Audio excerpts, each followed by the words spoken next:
Welcome to அன்னம்மாகரம் kitchen friends.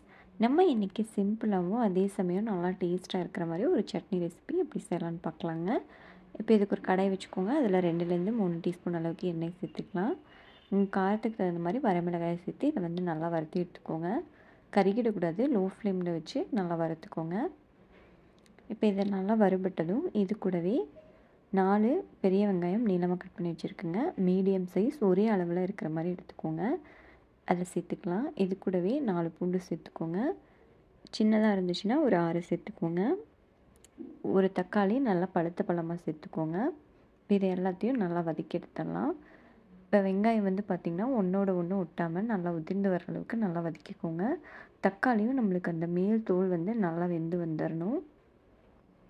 பாருங்கள், இந்த மாதிரி வேகிற அளவுக்கு நல்லா வதக்கிக்கோங்க. இப்போ இதை நல்லா வதங்கிடுச்சு. இதை ஒரு தட்டுக்கு மாற்றி நம்ம நல்லா ஆற வச்சிடலாங்க. தக்காளி நம்ம இந்த மாதிரி நல்லா அழுத்தி விட்டு தனித்தனியாக உதிர்த்து விட்டுக்கோங்க. அப்போ தான் நம்மளுக்கு சீக்கிரமாக ஆறி வரும். இப்போ இதை நல்லா ஆறினதும் மிக்ஸி ஜாருக்கு மாற்றிட்டு நம்ம வறுத்து வச்சுருந்த மிளகாய் தேவையான அளவு உப்பு சேர்த்து நல்லா அரைச்சி எடுத்துக்கலாம். தண்ணி சேர்க்க வேண்டாங்க, உங்களுக்கு வேணும்னா கொஞ்சமாக சேர்த்துக்கோங்க. இப்போ சின்னதாக ஒரு தாளிப்பு சேர்த்துக்கலாம். தாளிப்பு கரண்டியில் எண்ணெய், கடுகு நல்லா பொரிஞ்சதும் 1 டீஸ்பூன் உளுந்தம்பருப்பு, கருவேப்பிலை சேர்த்து தாளித்து நம்ம சட்னியில் சேர்த்துடலாம்.